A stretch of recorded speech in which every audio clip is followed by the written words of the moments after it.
Price टा 6800 रोचे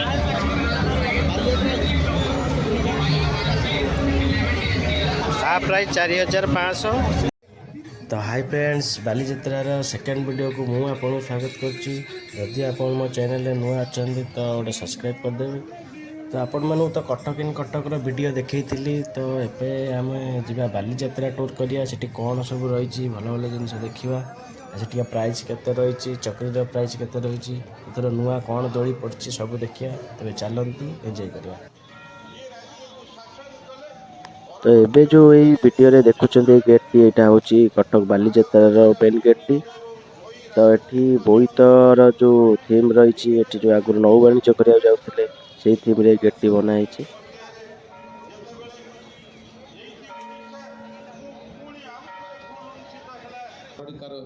तो बालीजात्रा गेट एंट्री कला परे आपण देखिया पाइबे एटा होची वैष्णव पाणी मंच। एठी उद्घाटन सहित एठी नृत्य परिवेशन भी करा जाए। घोषणा रही जहाँ आम समस्त को उत्साहित करिवो एवं बालीजात्रा को आगामी दिन रे एक स्वतंत्र परिचय प्रदान करिवो। आपण मानकर गोटे गोटे फ्री अछि, तीनटारे गोटे फ्री अछि। नाइ थ्री गेट अछि मन ऑफर अछि भाई। गोटे डियो रे पाउडर फ्री अछि, माने ए गोटे डियो नेले गोटे एटा गोटे पाउडर फ्री अछि नै।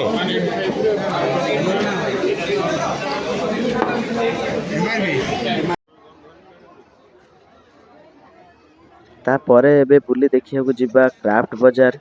यदि आपण माने बालीजात्रा आछन तो क्राफ्ट बाजार को निश्चित जिबे। एटी सब जिनिस सुलभ मूल्य रे मिले। एटी घर करଣା जिनिस ठू नै कि आपण को सब जिनिस एटी पाई जिबे।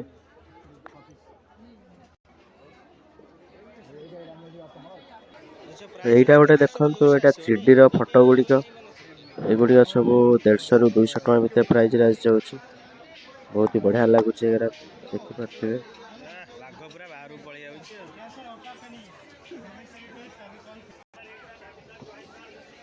यार प्राइस केते ए सब चप्पल गुडी को आपन को 200 टका भीतर पड़ी जिवो।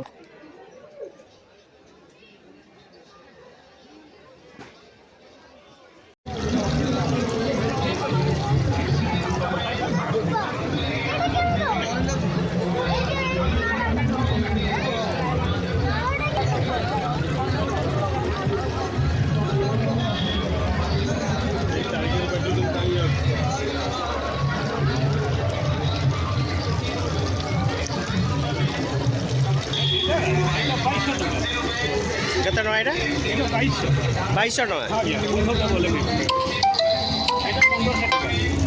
एटा 1500 टका ठीक बोलदा आ ए सब रहउछ जो एटा 2200 टका।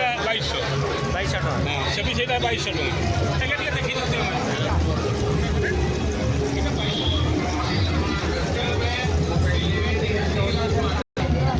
आ प्राइस टा 6800 रहउछ।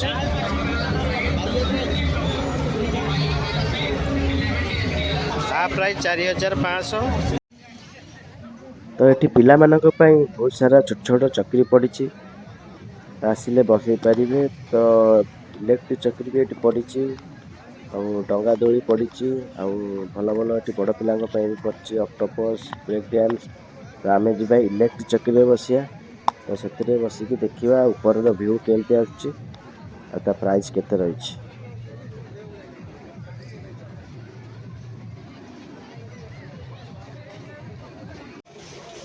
तो ये आपण मैंने देखिपे आम क्या रामदोली ऊपर अच्छु।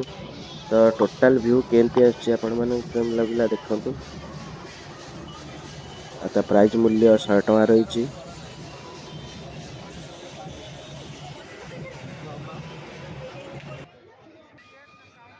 एबे जो दोलीटा देखुंत यहीटा भी बहुत हाइपर अच्छी नुआ आसी दोलीटा कहते कौन स्क्रीम दोली कहते।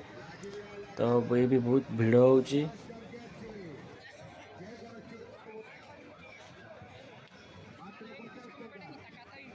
तो ये चक्रीटी आपड़ जो देखुं यहाँ हूँ सुनामी दोली। तो यहाँ फास्ट टाइम आसी बालीजात्रा को आर मूल्य रही 150 टका। बहुत ही खतरनाक लगुच आपण मैंने देखिपे। ଦେଖେଇଥିବେ ଆପଣଙ୍କୁ ବହୁତ ୟୁନିକ୍ ଟାଇପ୍ ଷ୍ଟାଇଲରେ ବନାଉଛନ୍ତି।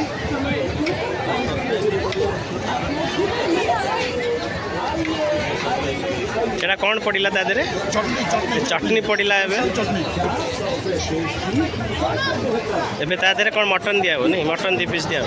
ମଟନ୍ ଯିବ, ଆଳୁ ଯିବ, ଗ୍ରେଭି ଯିବ, ତାପରେ ପୁଣି ସେଉ ପଡ଼ିବ।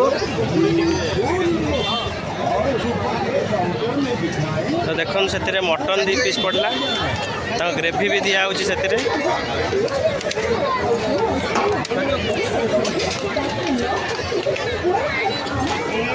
ସେଇଟା ଯେଉଁ କ'ଣ ପଡ଼ିଲା? ସେଉ ପଡ଼ିଲା, ମସଲା ତାଙ୍କର ପଡ଼ିଲା। ତ ଭାଇ ଆପଣଙ୍କର ଯେଉଁ ଏଇ ଷ୍ଟଲ୍ଟି କେତେ ଦିନ ରହିବ ଏବେ? ଆମର 15 ତାରିଖରୁ ଷ୍ଟାର୍ଟିଂ ହେଇଛି, ରବିବାରଠୁ ଷ୍ଟାର୍ଟିଂ ହେଇଛି। ମଙ୍ଗଳବାର ଥିଲା କିନ୍ତୁ ଗୋଟାଏ ଦିନ ବଢ଼େଇ ଦେଇଛି, ଶନିବାର ଯାଏଁ ରହିଛି। ଆମକୁ ବହୁତ ଖୁସି ଲାଗୁଛି, ଗୋଟାଏ ଦିନ ଆମକୁ ଦେଇଛି ଟାଇମ୍। ଆମେ ସେଇ 4 ଦିନ ଭିତରେ ଆମେ ଚାହୁଁଛୁ ଆମର ବେପାରଟା ଭଲ ହେଇଯାଉ, ଲୋକମାନେ ବି ଖୁସି ହେଇକି ଗାଁକୁ ଖାଇଯିବେ, ଆମେ ସେତିକି ଚାହୁଁଛୁ। ଆପଣଙ୍କର ବେପାର କ'ଣ କେମିତି ଭଲ ହେଇଛି? ବେପାର ପତ୍ର ଆମର ଭଲ ଚାଲିଛି, ଲୋକମାନେ ରେଗୁଲାର ବି ଆମ ଦୋକାନରେ ଆସିକି ସବୁଦିନ ଖାଆନ୍ତି। ତ ଏବେ ଯେଉଁଟା ଆପଣଙ୍କୁ ଦେଖାଉଛି ଏଇଟା ହେଉଛି ଇଣ୍ଡିଆନ୍ ନେଭିର ତାଙ୍କର ଗୋଟେ କ୍ୟାମ୍ପ ପଡ଼ିଛି। ଯଦି ଆପଣ ଆସୁଛନ୍ତି ବାଲିଯାତ୍ରାକୁ ମେନ୍ ଗେଟ୍ରେ ଏଣ୍ଟ୍ରି କଲା ପରେ ଏଇଟା ଡାହାଣ ପଟେ ପଡ଼ିବ ଏଇଟା। ତ ଏଠିକି ଆସିକି ଦେଖିପାରିବେ ତାଙ୍କ ସବମରାଇନ୍ ବିଷୟରେ ସେ ଜଣାଉଛନ୍ତି, କେମିତି ତାଙ୍କ ଟ୍ରେନିଂ ନିଆଯାଏ, ଆଉ ତାଙ୍କର ସେଠି କେମିତି ତାଙ୍କର ସବୁ ଥିମ୍ ସବୁ ରହିଛି, ଡଙ୍ଗା ତା ଜାହାଜ। ଏଇଟା ହେଉଛି ଆପଣ ଯୁଦ୍ଧ ଜାହାଜର ଦେଖିପାରୁଥିବେ ଇଞ୍ଜିନ୍ଟି ଦେଖିପାରୁଥିବେ। ତାର ବିଶାଖାପାଟଣା ବି ତାର ଗୋଟେ ଅଛି ବ୍ରାଞ୍ଚ, ଆପଣ ଦେଖିପାରିବାକୁ ଚାହିଁପାରିବେ। ତ ଏଇଟା ଯେଉଁ ଦେଖୁଛନ୍ତି ଏଇଟା ହେଉଛି ବ୍ରହ୍ମୋସ ମିସାଇଲ୍ର ସାମ୍ପୁଲ ମଡ଼େଲଟି। ତ ଏଇଟା ଯେଉଁ ଦେଖୁଛନ୍ତି ଏଇଟା ହେଉଛି ତାଙ୍କର ରାଡାର ମେସିନ୍ ଟ୍ରାକ୍ କରିବା ପାଇଁ, ଆଉ ଏଇଟା ହେଉଛି ତାଙ୍କର ସର୍ଟ ଗନ୍ଟି। ଏଇଟା 15-20 କିଲୋମିଟର ରେଞ୍ଜ ଯାଇପାରିବ। ତ ସବୁ କିଛି ଏଠି ଦେଖିପାରିବେ। ତ ଏଇଟା ହେଉଛି ତାଙ୍କ ମାର୍କୋସ୍ କମାଣ୍ଡୋର। ଏଇଟା ଯେଉଁ ତାଙ୍କର ରହିଛି କେମିତି ଟ୍ରେନିଂ ପିରିୟଡ଼ ରହିଛି ତାଙ୍କର ସେଇଗୁଡ଼ାକ ବେସ୍ ହେଇଛି, ଆପଣ ଦେଖିପାରିବେ ଆଉ ବହୁତ କିଛି ଶିଖିପାରିବେ। ଯଦି ଆପଣ ପିଲାମାନଙ୍କୁ ନେଇକି ଯାଉଛନ୍ତି ତ ଏଇଗୁଡ଼ାକ ବହୁତ ହି ଶିଖିବା ଜିନିଷ ଅଛି, ତ ଏଠିକି ନିଶ୍ଚିତ ଯିବେ।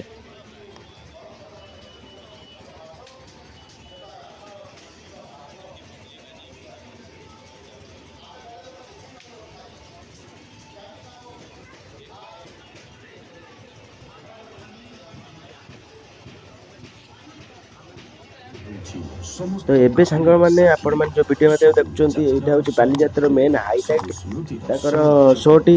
ତ ଏ ଶୋକୁ ଜମା ବି ମିସ୍ କରିବେନି। ଏଇଟା ହେଉଛି ୱାଟର ଲେଜର୍ ଶୋ।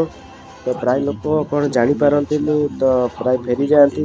ଆଉ ତାଙ୍କର ଏଇଟା ଟାଇମିଂ ଅନୁସାରେ ହୁଏ। ତ ଆପଣ ଯଦି ଏଇଟା ଦେଖିବାକୁ ଚାହୁଁଛନ୍ତି ତ ବାଲିଯାତ୍ରାର ଲାଷ୍ଟ ପଟେ ତାଙ୍କ ଗଡ଼ଗଡ଼ିଆ ହାଟ ପଟେ ଏଇଟା ହେଉଛି ଏ ଶୋଟି। ତ ସେଠି ଯାଇକି ଆପଣ ପଚାରିପାରିବେ ତାଙ୍କର ଟାଇମିଂ କେତେବେଳେ, ଯାଇକି ସେଟାକୁ ଦେଖିବେ ଆଉ ଏନ୍ଜୟ କରିବେ। ଭିଡ଼ିଓଟି ଟିକେ ବଡ଼ ହେଇପାରେ, ତ ଆପଣଙ୍କ ପାଇଁ ଭିଡ଼ିଓଟି ପକେଇଛି, ତ ଫୁଲ୍ ୱାଚ୍ କରନ୍ତୁ, ଏନ୍ଜୟ କରନ୍ତୁ।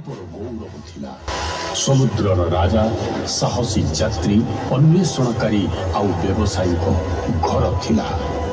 କୁହାଯାଏ ଗୋଟିଏ ସମୟ ଥିଲା ଯେତେବେଳେ କଳିଙ୍ଗର ସାମୁଦ୍ରିକ ବ୍ୟବସାୟୀ ସାଧବମାନେ ନିଜର ବିଶାଳ ନୌକାରେ ବସି ମହାସାଗର ଆଡ଼କୁ ବାହାରୁଥିଲେ। ବୋଇତ କୁହାଯାଉଥିବା ଏହି ନୌକା ସମୁଦ୍ରର ଲହଡ଼ିରେ ପହଁରି ପ୍ରତିବର୍ଷ କାର୍ତ୍ତିକ ପୂର୍ଣ୍ଣିମାର ପବିତ୍ର ରାତ୍ରିରେ ଦୂରକୁ ବାହାରି ଯାଉଥିଲା।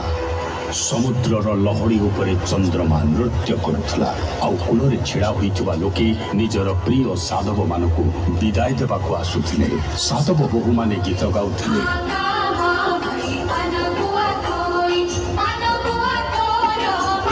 ଶିର ଏବଂ ବୈଶାଖ୍ୟ ବର୍ଣ୍ଣିତ ହେଉଥିଲା।